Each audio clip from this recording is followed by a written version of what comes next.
Amerika Serikat kembali disorot dunia setelah terjadi insiden kecelakaan pesawat di Washington. Maskapai American Airlines terjatuh dari udara setelah di helikopter Black Hawk puluhan orang dinyatakan gugur setelah tenggelam ke dasar Sungai Potomac. Peristiwa tragis ini bahkan membuat 2 mantan atlet Rusia dan 2 warga Cina menjadi korban. Anehnya Donald Trump selaku presiden malah sibuk menyalahkan Joe Biden dan Barack Obama. Bagaimanakah kecelakaan pesawat mengerikan American Airlines dan helikopter Black Hawk?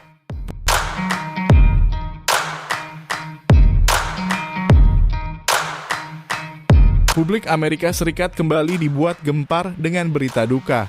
Pesawat udara milik American Airlines menabrak helikopter Black Hawk di sekitar ibu kota Washington DC.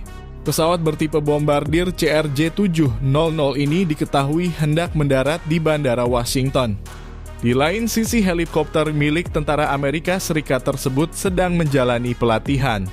Nasib sial menimpa kedua kendaraan udara ini yang akhirnya bertabrakan di atas Sungai Potomac. Padahal helikopter Black Hawk sudah diminta terbang melewati belakang pesawat American Airlines. Alasannya karena pengendali lalu lintas udara mendapat peringatan tabrakan. Diketahui tanda yang disebut Collision Alert itu muncul di radar beberapa saat sebelum kecelakaan terjadi. T-25 silakan terbang melalui belakang pesawat CRJ.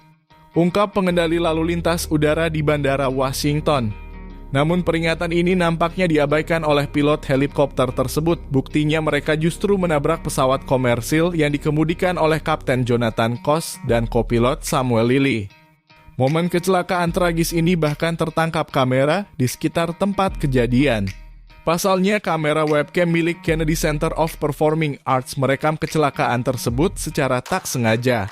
Alhasil musibah ini menelan 67 korban jiwa dari 2 kendaraan udara tersebut. Dari puluhan korban jiwa, 2 orang berasal dari Rusia, yakni Evgenia Siskova dan Vadim Naumov. Keduanya ternyata mantan atlet skating negeri beruang merah. Bahkan Evgenia dan Vadim pernah juara kejuaraan dunia seluncur indah pada 1994 silam di Inggris. Setelah pensiun, keduanya menjadi pelatih skating di Boston. Sayangnya pilihan Evgenia dan Vadim untuk merantau ke negeri paman sam berujung maut. Pemerintah Rusia pun sudah mengkonfirmasi kalau 2 pahlawan olahraga ini dinyatakan gugur. Kami sangat menyesali tragedi ini dan menyampaikan bela sungkawa yang tulus kepada keluarga dan teman-teman mereka yang kehilangan orang yang mereka cintai, termasuk sesama warga negara yang tewas dalam kecelakaan pesawat ini, tegas Dmitry Peskov. Bukan cuma Rusia, 2 warga negara Cina juga dilaporkan menjadi korban di tragedi ini. Media negeri tirai bambu yakni Xinhua News turut menyorot musibah pilu ini. Tidak ada yang selamat dalam kecelakaan malang tersebut, tulis laporan kanal berbahasa Inggris ini. Wang Yi selaku Menteri Luar Negeri Cina pun ikut angkat suara menyayangkan musibah ini. Politisi 71 tahun ini menuntut pemerintah Amerika Serikat segera bertanggung jawab. 2 warga negara kami sayangnya termasuk di antara korban kecelakaan pesawat tragis ini. Kami menuntut Amerika Serikat melakukan penyelidikan penuh. Bunyi pernyataan Cina. Kecelakaan pesawat di Bandara Nasional Reagan kembali bikin pemadaman kebakaran sibuk. Mereka dituntut untuk berjibaku menyelamatkan korban dari insiden tabrakan di udara ini. Sayangnya misi baru dari pemerintah negeri Paman Sam ini justru bikin para petugas damkar pesimis. John Donnelly menilai mustahil bisa menyelamatkan para ban yang terjatuh ke Sungai Potomac.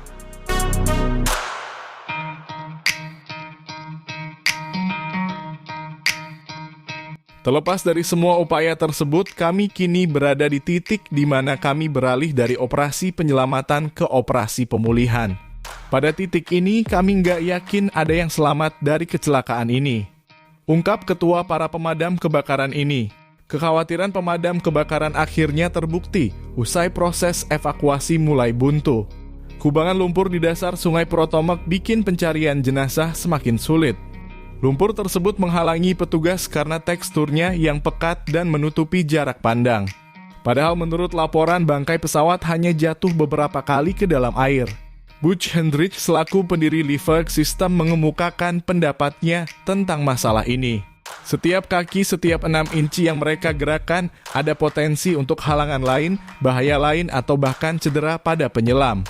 Jadi mereka harus sangat berhati-hati di dalam pesawat itu. Ungkap Hendrich selaku pendiri Live Guard System. Donald Trump kembali bikin onar di tengah kecelakaan pesawat tragis ini. Pasalnya, sang presiden justru memanfaatkan tragedi ini untuk menyerang Joe Biden.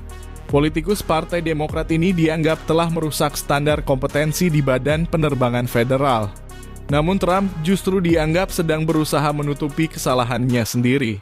Pasalnya, sang presiden sempat membubarkan Komisi Keselamatan Penerbangan. Selain menuduh Biden, tuduhan Trump juga menyerang Barack Obama. Saya mengubah standar yang sangat biasa-biasa saja di era Obama menjadi luar biasa.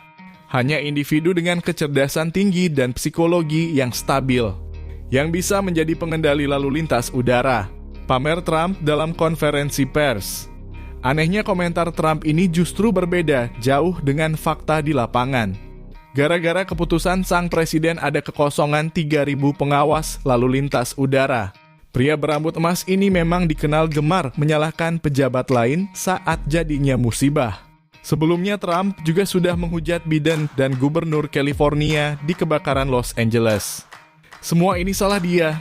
Biarkan ini menjadi simbol dari ketidakmampuan dan kesalahan pengelolaan oleh duo Biden dan Newsom. Kecam Trump. Kecelakaan pesawat American Airlines dan helikopter Black Hawk ini bikin Amerika Serikat malu. Padahal dunia penerbangan negeri Paman Sam dikenal selalu berhasil menghindari kecelakaan tragis. Namun musibah ini akhirnya menjadi tragedi pesawat sipil terburuk dalam 16 tahun terakhir. Kecelakaan terakhir di dunia penerbangan negeri Paman Sam terjadi pada Februari 2009 silam. Bencana di langit Washington ini bikin media lokal Amerika Serikat mengecam pemerintah. Gak lama setelah presiden menyatakan tidak ada korban yang selamat, ia segera menyalahkan para pesaing politik lamanya. Alih-alih bertanggung jawab sebagai presiden, dia malah menjadi yang pertama menyalahkan, tulis CNN. Kecelakaan ini juga bikin Departemen Transportasi Amerika Serikat malu besar. Kami nggak mau beralasan, kami akan bertanggung jawab sebagai Departemen Transportasi dan di FAA untuk menjamin reformasi dan memastikan bahwa kesalahan ini nggak akan terulang lagi. Ujar Sean Duffy selaku Menteri Transportasi. Dengan kembali dihantam kecelakaan pesawat tragis, akankah harga diri Amerika Serikat sebagai negara adidaya semakin tercoreng?